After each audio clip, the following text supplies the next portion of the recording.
Hello and welcome back to the channel, welcome back to the vlog, welcome back to the car, welcome back to Cornwall, welcome back to late autumn or late fall.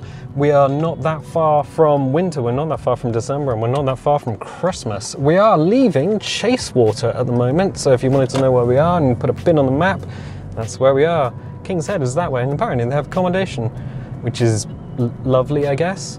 I think we've been through Chasewater before, and it would have been a while ago. Can I tuck in behind this lad?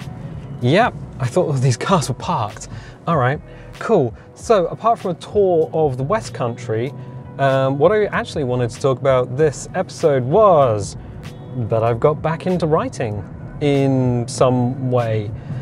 So a few episodes ago, I had mentioned that I'd been on a writing course. I'd been to Arvin and picked up some new and interesting writing skills, and this was a few years ago. And that I'd also written and published a book on Amazon on the KDP, so the Kindle Desktop Publishing. You can self-publish if you've written something, and that's what I did. But the story that I've published is not one that I'm, well, a fan of, really. So let me explain. I wrote a cyberpunk story because when I was in college I was really big into William Gibson, Neil Stephenson. I really like things like Snow Crash and Neuromancer, and I was kind of big into the moody, broody, sort of dark sci-fi. Things like Blade Runner, I guess, if you've not heard of any of the aforementioned authors and novels. So I started writing this story when I was in college, and I kind of picked at it for literally years, just picked away, and I had quite a few words written down before going on a course to Arvin. It was actually one Dad booked for me, so it was like a present, and he said, yeah, you'll be going away on a week's writing course, and I was like, what? But I have work. And he said, yeah, no, I've talked to your boss and booked you a week off. I was like, oh, cool. So I went there and immediately found out that everything that I'd been doing was wrong.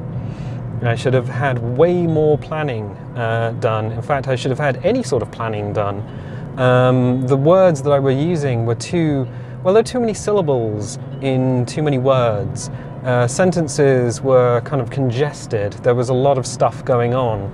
And what I learnt when I went away was that read what you've written, and then just take a bunch of stuff out, streamline your writing. And these days my writing is far more streamlined than it has ever been, and far easier to read, or at least I hope it's far easier to read. The downside is that with the book that I've been writing, I was already pretty deep into it, and I picked at it for a few more years, and then I was like, you know what, I'm going to sit down one summer and I'm going to finish it and I'm going to get it out so I can say, look, I've written a full novel and it's out there. So that's what I did, and I wrote New Phoenix, a cyberpunk story. It's got some good points. It's not what I would write today if I was going to write something.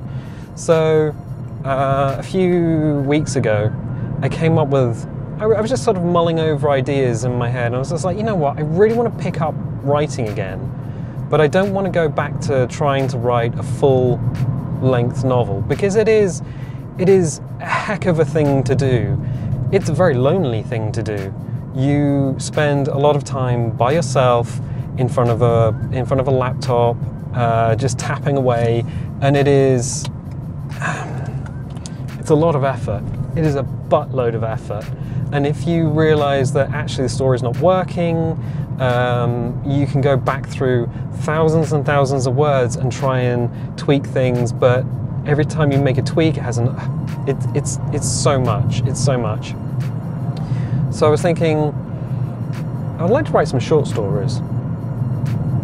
I really do like writing short stories. I do really like reading short stories. Philip K. Dick has some really interesting short stories. And I'm like, yeah, that's what I like. I like the condensed, the concise.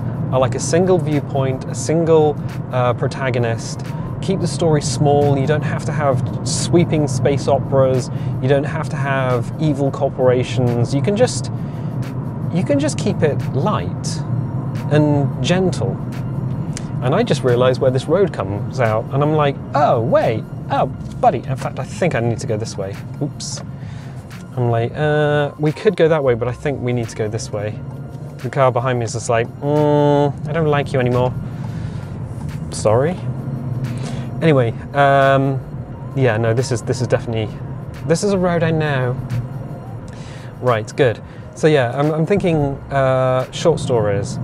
And I'm thinking of going into a genre that I've not really touched before, because I like sci-fi, I like futuristic things, but I'm thinking, let's do horror. What do you mean, let's do horror? Well, let's do horror. One of the recent TV series that I actually sat down and watched all the way through was not Game of Thrones. In fact, I've never seen an episode of Game of Thrones.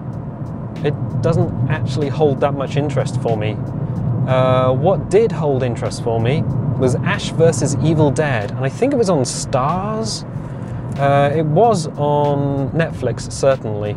And there's 3 seasons from what I remember.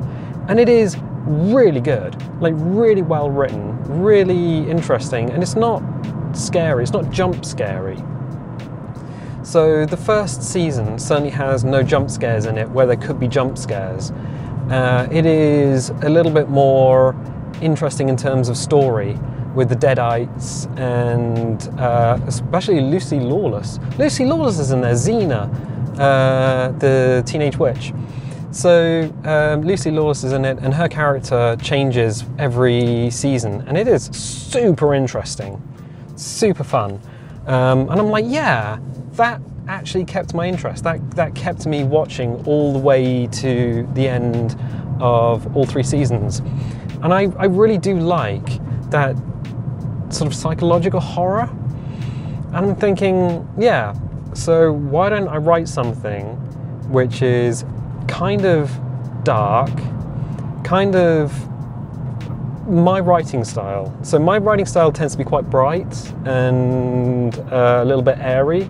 I do like focusing on things that I would focus on in photography, say.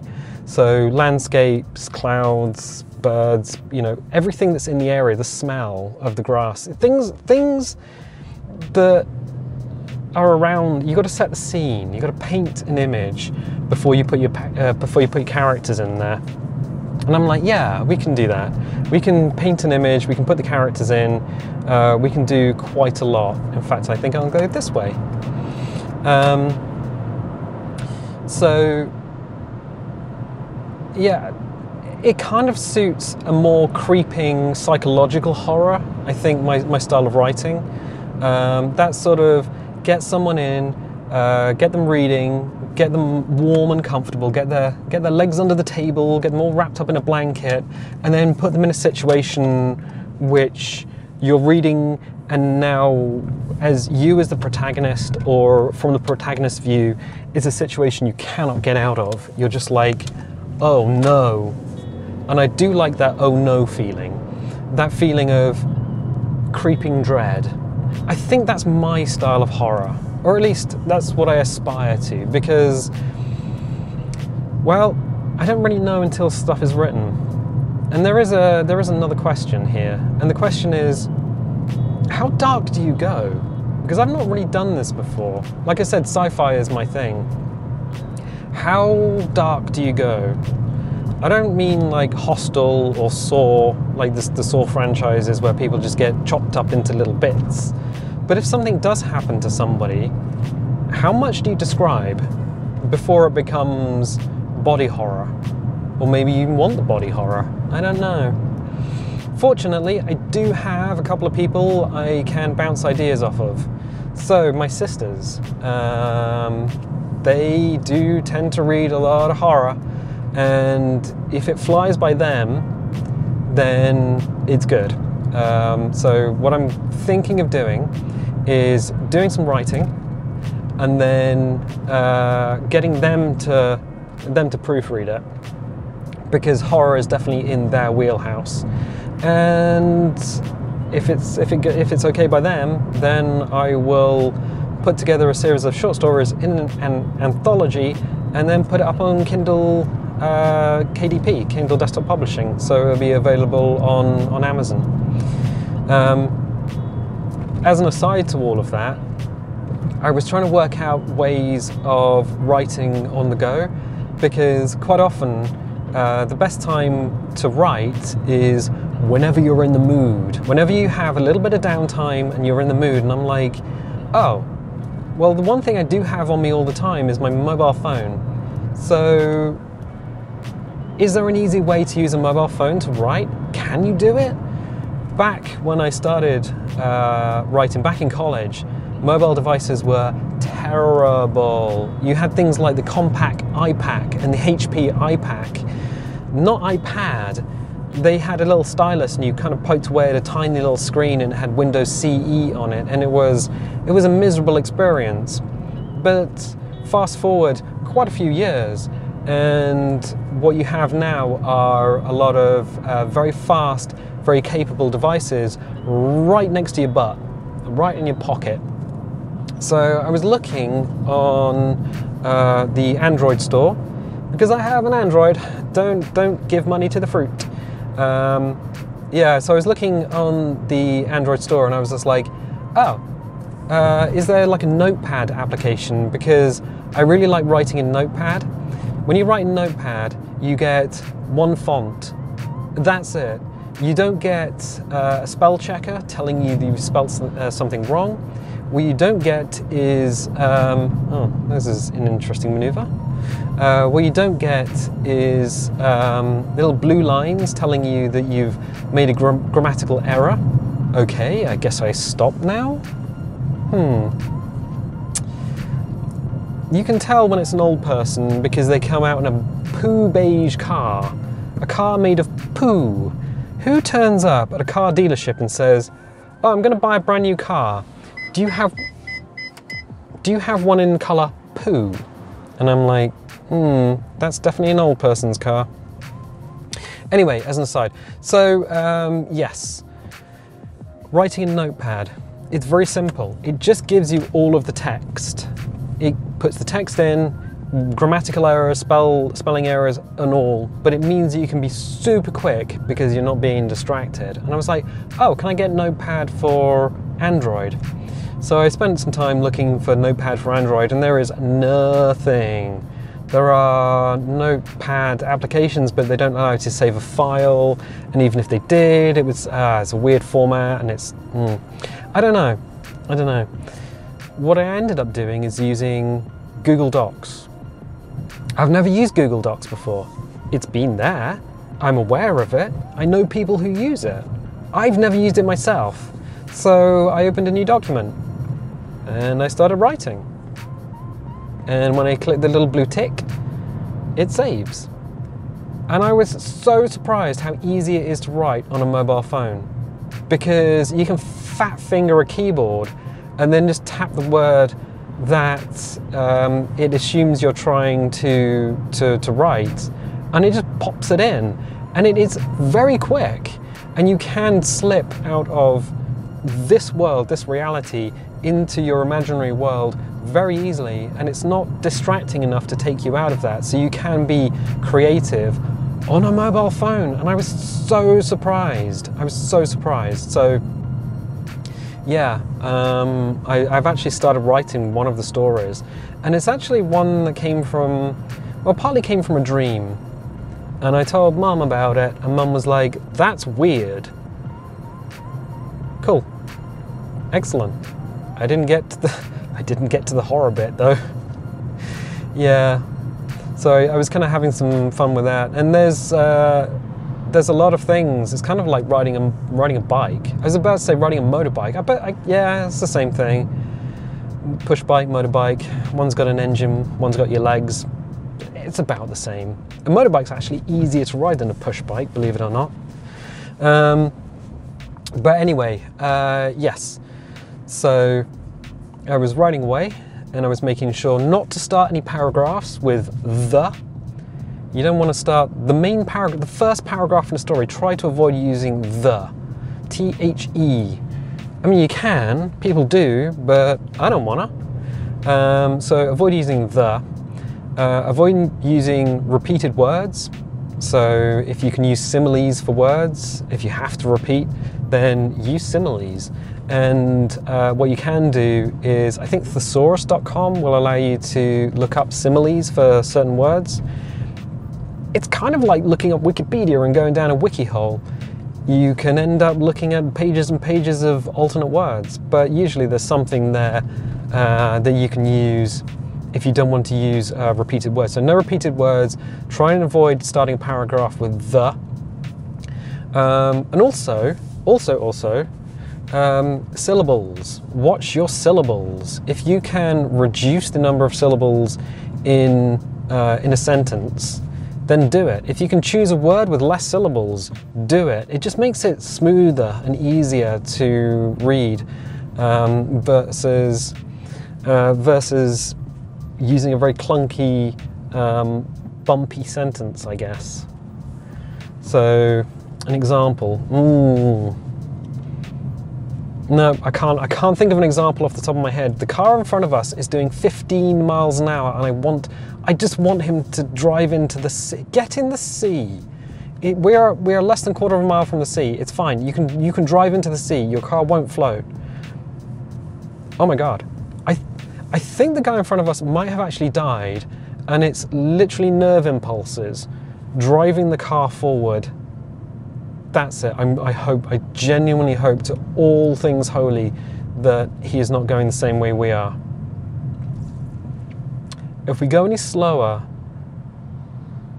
I risk my heart stopping. Oh boy. Yeah, no, this guy is, oh, the only thing missing from the car in front is a straw hat on the rear parcel shelf. Okay, cool. Well, I mean, we're fuel efficient, at least. The last quarter of an hour, we've not used any petrol, which is lovely. Good. That's not even anything to do with what I was talking about. That's just one of the effects of doing a vlog from inside a car. You have to deal with everyone and everything else going on outside of the car. You can't just switch your brain off and just kind of go into a different world. You have to focus on the things around you, otherwise you drive off the edge of a cliff and die. And I don't particularly want to do that just yet, so we have to follow this one. I genuinely hope he's going left at this junction, otherwise I might have to... There is a sports mode. Ooh, there is a sports mode. But I don't think I put any fuel in the jet engine, so I don't think we're going to have the acceleration to get past him. One of the downsides of driving a car versus driving a motorbike is that a motorbike has the acceleration of a lightly greased rocket, whereas the car accelerates, well, it kind of accelerates like a I was going to say like a cow, but they can run up to 17 miles an hour. Well, yeah, no, that's okay. So he drove away anyway. Cool. So yeah, writing. I very much enjoy writing. I do enjoy writing. Let me get through there. All the Americans are just like, no, that's a bit narrow. No, we're fine. We're fine. Yeah, this is a main road, by the way. We've driven on lots of main roads today. For any Americans watching. Yep, it's not that narrow. Cool. So, yeah, I do enjoy it. I'm thinking of writing an anthology of stories. I don't know how long it's going to take. That's the other thing. Because of YouTube, because of work, I still have to work, I still have to do YouTube, I'm still making you guys videos. I could be at home right now tapping away on a keyboard, but, you know, it's not happening. I've got to do stuff because of just life. Yeah, I've still got to run the vacuum around. I've still got to, you know, one of the things about running this YouTube channel is that it takes so much time and so much effort that it does eat into like just just doing stuff. When I get home from work, I'm like, okay, now I need to make a video. Now I need to sit down. Do I have enough time? If you're watching these as they go out, you didn't get a video yesterday, which would have been Friday, because all of the videos that I wanted to record were like things that require extra time. Jurassic Park Trespasser, which is a video game we're playing, we're in a situation where it's going to take time to actually figure out how to progress through the next stage, and I can't do that after work. This vlog, because it is now very nearly winter, the sun goes down at 4 o'clock in the afternoon. It is now 1:54 and the sun is getting very low in the sky. 1:54 in the afternoon. In the next couple of hours, it will sink below the horizon, and doing this will be very difficult because we just won't have the light. You won't have the light to see me. And I've not tried to record a vlog at night. I think it would look like a noisy mess. So there's a lot of consideration that has to go into the channel. And I think that one of the things is that I'm also trying to run this channel very much in the same vein as something like Game Grumps or Yogscast, where I'm putting out half-hour videos fairly regularly every week. But unlike Yogscast and unlike Game Grumps, I don't pre-record a batch of videos. I'm not just throwing stuff together months in advance or weeks in advance, and I don't have editors to pick up the slack, so I can't just be like, you know what, I've recorded 8 hours of stuff, you go edit it together and make it look good. I have to edit all myself and upload it myself and then do all the social media. So finding time to write is going to be tricky. I want to do it, I've started, but it's just as much time as I've got free or I can do quietly. And I think that's where the mobile phone really comes into it, because I can just whip it out and I can be tapping away, just adding a few paragraphs. And I think the way Google Docs works is that if I write something and I'm offline, when the phone's back online, it syncs up with the cloud, and the cloud then has a version of it that's constantly up to date, so I can just open it on the PC if I want, or open it on the phone if I want. Yeah, I think the way technology is these days benefits you if you are a writer. And you might say, well, why don't you just carry a pen and like a ballpoint pen and a pad of paper? And the answer is because it's a pain in the ass. Because it is a monstrous pain in the ass. And if you write something down on paper with a pen, you can write notes on paper, that's fine. Keep your notes somewhere. And you should have notes before you start writing a story. At least know who your characters are, what their names are, and what they had for breakfast. You know, and if you want a writing exercise, just take one of your characters before you start doing any like mainline writing. Just take one of your characters and just scratch away on something. Could be back of a post-it or an envelope or something, and just be like, this is them eating breakfast, and it just gets you into the writing mood. Yeah, so there's a few fun tricks like that, you know, little fun exercises. Is it easy to write? Yes and no, actually. Yes, it's easy to write, anyone can do it.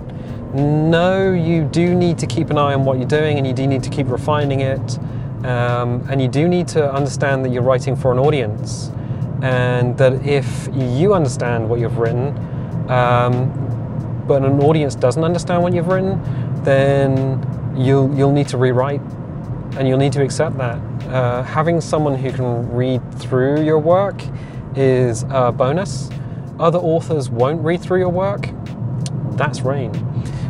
Because other authors are writing their own stuff, you need either an editor or, yeah, an editor usually will go through your stuff, but editors are expensive. But if you happen to have a couple of sisters that are into the genre and open to reading your stuff and giving you honest feedback is what you want, then yeah, 100%. Get someone else to read it, get honest feedback, not just this is good, but this is good, but you can change this, this, and this. That's what you want. I've been talking for a while now, and I don't know how long. Oh, lovely. That car, I know where that car comes from, and it is, they've been, it's rusty on the outside, but they've been working on that car for a long time. Big old American, I don't even know what it is, Dodge Challenger or Dodge Charger or something. Yeah, cool.